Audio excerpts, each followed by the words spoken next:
Qualifier മത്സരത്തിൽ വിജയിച്ചതിൻ്റെ ആത്മവിശ്വാസമാണ് Punjab കിങ്സിനുണ്ടായിരുന്നത്. Punjab Kings toss ലഭിച്ച് ആദ്യം ബോൾ ചെയ്യാനുള്ള തീരുമാനമെടുത്തപ്പോഴും ആരാധകർ വേണ്ട പോലെ വിശ്വസിച്ചു. കാരണം മുംബൈ പോലൊരു മികച്ച ടീമിനെതിരെ ചേസ് ചെയ്ത് വിജയിച്ചത് പഞ്ചാബിന്റെ ആത്മവിശ്വാസം ഉയർത്തുക മാത്രമല്ല, RCBയുമായുള്ള മത്സരത്തിൽ ഇതൊക്കെ ഉണ്ടാകുമെന്ന് ആരാധകർ പ്രതീക്ഷിച്ചു.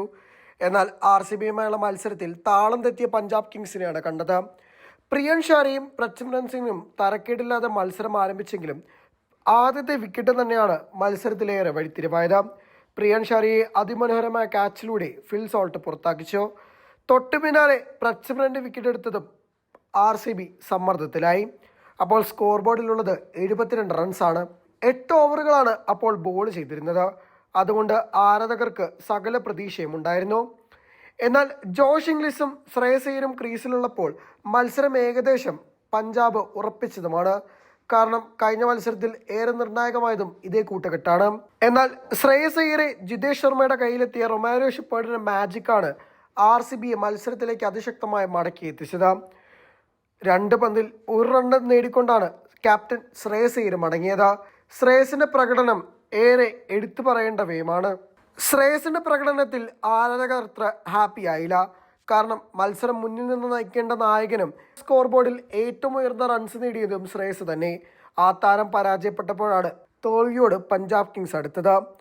ശ്രേയസ് പുറത്താക്കുമ്പോൾ സ്കോർ ബോർഡിൽ 79 റൺസാണ്. 3 വിക്കറ്റ് നഷ്ടമായിരുന്നു. എന്നാൽ ജോഷ് ഇംഗ്ലീഷിന്റെ വിക്കറ്റ് തുടരെ നഷ്ടമായതാണ് പഞ്ചാബിനെ ഏറെ പ്രഹരമേൽപ്പിച്ചത്. നിഹാൽ വധേരയും ശശാങ്ക് സിംഗും ചേർന്ന് 38 റൺസിന്റെ കൂട്ടുകെട്ടാണ് 25 പന്തിൽ ഒരുക്കിയത്. മത്സരം അവിടെ നിന്ന് തിരിച്ചു പിടിക്കുമെന്ന് വിചാരിച്ചെങ്കിലും നിഹാൽ വധേര മത്സരം സ്ലോയാക്കി. 18 പന്തിൽ 15 റൺസാണ് നിഹാൽ വധേര സ്വന്തമാക്കിയത്. മത്സരത്തിൽ പഞ്ചാബിന്റെ പോരാളിയായി നിന്നത് ശശാങ്ക് സിംഗ് ആണ്. 30 പന്തിൽ 3 ഫോറും 6 സിക്സും അടക്കം 61 റൺസാണ് നേടിയത്. ശശാങ്ക് സിംഗ് അവസാന ഓവറിൽ കൂട്ടാളികളില്ലാതെ വെറുതെ നിൽക്കേണ്ടി വന്നു. ഇതിനിടയിൽ 2 വിക്കറ്റുകൾ പഞ്ചാബിന് നഷ്ടമായി.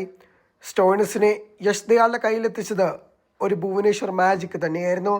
നേരിട്ട ആദ്യ പന്ത് കവേഴ്സിന് മുകളിലൂടെ സിക്സർ പറത്തി 2ാമത്തെ പന്തിലാണ് സ്റ്റോയിനിസ് പുറത്താകുന്നത്. ഒമർ സായിയെ മനോജ് ബണ്ടാഗയുടെ കയ്യിൽ യശ് ദയാലും എത്തിച്ചപ്പോൾ മത്സരം സമ്പൂർണ്ണമായി. ശ്രേയസിന്റെ വിക്കറ്റ് തന്നെയാണ് തോൽവിയിൽ നിർണായകമായത്. ശ്രേയസ് കുറച്ചുകൂടെ ബാറ്റ് ചെയ്തിരുന്നെങ്കിൽ ഒരുപക്ഷെ വിജയം പഞ്ചാബിനൊപ്പം നിൽക്കുമായിരുന്നു.